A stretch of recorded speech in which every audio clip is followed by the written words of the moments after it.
Assalomu alaykum do'stlar.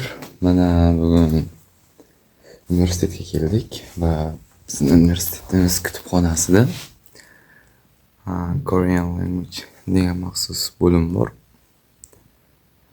Xo'p, endi mana shu yerdan hozir bitta kitobni olib, tanlab o'qiymiz.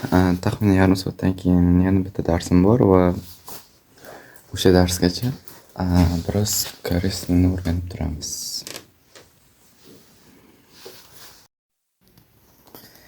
Mening eng yaxshi ko'rgan kitoblarimdan biri Talk to Me in Korean.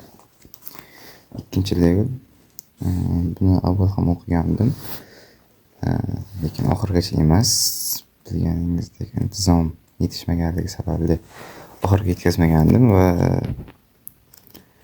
kelasi yarim soat davomida shu kitobni o'qiymiz.